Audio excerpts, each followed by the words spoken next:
Hi everyone, thank you for watching this video. My name's David, I'm a life coach, and I try to help people heal and grow from different kinds of trauma. Most specific one is emotional trauma, typically created by our families. And I get a lot of questions about family dynamics. I have a lot of questions about narcissists and borderlines and them being together and dating each other. How are narcissists formed and borderlines? So I thought I would come up with a scenario, and that's all this is just one scenario. I'm not going to even say it's typical. I'm going to come up with a scenario of a narcissist and borderline raising a family and talk about some family dynamics to help you guys understand just a little bit. So let me get started. So you have, let's say, since men are more typically narcissists, women are more typically borderlines than the other sex. More female borderlines, more male narcissists. That's just what the stats show. So let's go with that. Let's say a narcissistic husband married to a borderline wife. So these two have personality disorders, meaning that they were terribly neglected in childhood. The borderline, one diagnostic trait is their anger, their uncontrollable anger. Emotional, angry outbursts. The borderline is directly affected by emotional trauma in their childhood. Borderline personality disorder is a developmental disorder, meaning their development stopped, was halted by their childhood trauma. The narcissist was also neglected, and which is abuse, and there's degrees of trauma involved.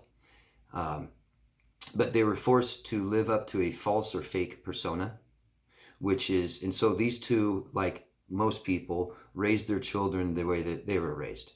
Okay, so these two get married, a narcissist and borderline. This can be very common. A lot of borderlines, you might be borderline watching my video right now, and you have a lot of stories of dating a lot of narcissistic people. Typically, this is due to your narcissistic parenting. Narcissists date borderlines because it is also familiar. They also need a victim who doesn't do anything for themselves, who is codependent, dependent, needing somebody else. So here you have a husband and wife, codependent, needing each other, okay? And they get married and they have children. So the first child, typically in that scenario, especially with a narcissistic father, the first child would typically be what's called the golden child. And that kind of is self-explanatory in a little bit, right? The child that is golden, that can do no wrong, that over-exceeds and excels and is successful in the important parts of life determined by the father. What's important? Not emotional success, relationships. There's no example. He has a toxic marriage. They fight a lot. They argue a lot. He abuses her by silent treatment, not coming home. Maybe he's unfaithful. He shows this boy, let's say it's a boy born first, the golden child, shows the child what's important, doesn't allow him to form his own self. The son is an extension of the father. So the son is everything the father projects himself to be, which is great and successful and happy, not his true self. He denies himself and projects an image. This is all about both of them, the mother and the father. The father is narcissistic and projects his own self-image, while the borderline projects self-hate, self-hatred. Most people that hate other people, especially when they really express it or obsessed with it, this is self-hatred. The borderline is very angry and will hate lots of people and will hate themselves. That's why.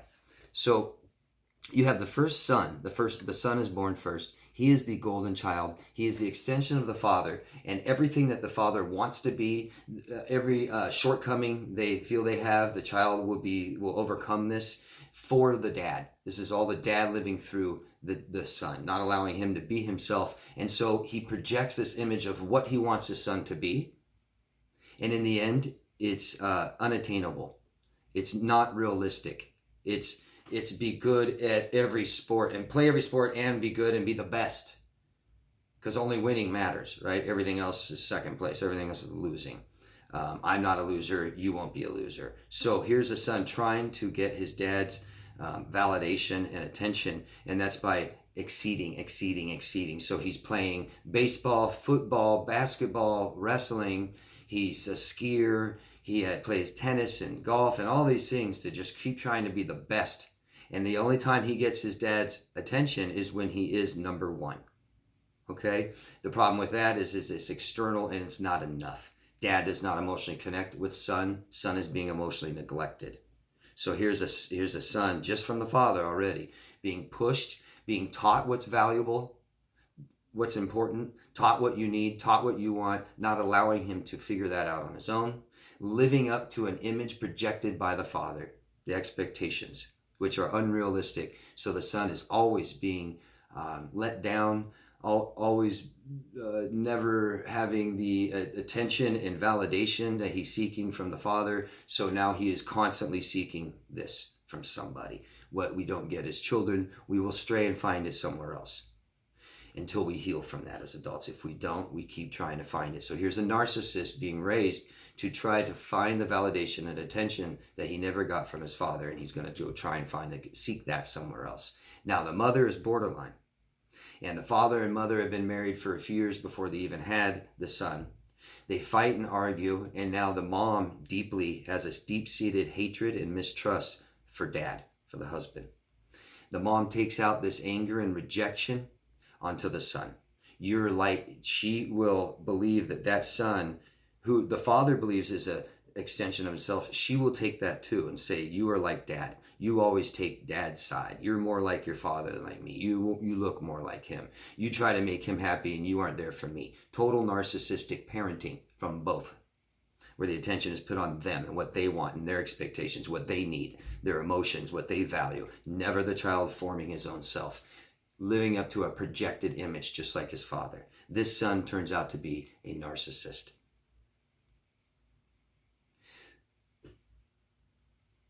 And he will seek out somebody that gives him that validation and attention that his father didn't. And so he will seek out someone who might be borderline, someone that idealizes, that love bombs, that doesn't have a sense of their own self, that isn't complete until they find that person to complete them. And they're super excited and they just love bomb the hell out of this narcissist who has tons of shame, low self-worth, and never got the validation and attention that he sought from dad, and now he's getting it from her. Also love and attention from mom that he never got. The problem is eventually he's avoidant and will push her away. Now the second child is a female. The second child is a female, and dad can't relate with her on any levels. I can't get you to exceed. She's not very good at sports at all and doesn't play them. She excels in school, which dad doesn't care about. Dad didn't get good grades and has placed no importance on that except the status of having a degree. So he tells her all that matters is you have to have a degree.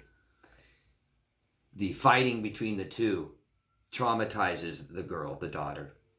But instead of being there for the daughter, the mother needs and is dependent on her to be there for her. The son isn't there for her. You need to be there for me. And the mom stays in this codependent relationship that's toxic and abusive and neglectful with dad. And she never gets what she needs. And she looks to the daughter for that. Okay? The daughter will never be able to do that for mom. So the daughter is insufficient, not good enough. And that mom begins to devalue the daughter. The father sees the daughter similar to the mom, you're on her side, and I don't like you just like I don't like mom. The borderline daughter is never accepted from either. Had some connection with mom, was there for mom, mom depended on her, and now mom rejects her and doesn't want her anymore, and the daughter's suffering from fear of abandonment and trauma, and now the daughter turns out to be borderline. The daughter never had a connection with father, never had the attention from him, and is and looking for someone like her mom who is very dependent on her, and that's the narcissist. So she seeks out a narcissist who will give her that attention that dad never gave her, the connection, since she's never had an emotional connection, she believes it's sexual and physical connection. So it's sex right away, lots of sex. You'd only love me if you're having sex with me. Don't leave me. like my parents did. My dad was never there for me, and my mom disowned me and started rejecting me at 8. And so now these borderline and narcissistic parents created another borderline and another narcissist who will complete this cycle by repeating it and marrying another disordered person, raising children of their own, because that is what's important. That was the only model that was given by the parents, is to stay together no matter how toxic it is. Don't fix problems, codependency. And we have children because what matters is being a mother and a father, because both children learned that an adult is much more important than a child. Both adults never gave respect to each children. And so the children believe that children are not equal. And they grew up not liking children very much their own. And when they have children, they do what their parents did and not emotionally connect with them, emotionally neglect them, and emotionally abuse them, become dependent on them for what they never received and what they never learned to give to themselves. That is one scenario, not the only. That daughter will soon, I didn't finish, that daughter becomes what's called the scapegoat. You're everything I hate about myself, both of them. Both of them dump on her. She can't defend herself. She stays there no matter what, even as she gets older, because she's become completely dependent on them and not learned how to be independent at all. So until she finds another man to be dependent on, she stays at home and stays there, being neglected and abused, and is the family scapegoat. Family's fine, you're the one that's bad, because you weren't there for me and do what we want good enough. I don't care if you can't play sports, that's what matters. You suck at them. Before you even want to or try, you're a failure. Okay? And so that daughter becomes the scapegoat. She finally gets sick of it. It could be the son too. The son could be sick of it, right? And sick of failing and failing and failing, and leaves the family to never talk to them again. And the family now makes that child the lost child. So they could have gone from the son could have gone from golden child to scapegoat. You're a failure. We hate you.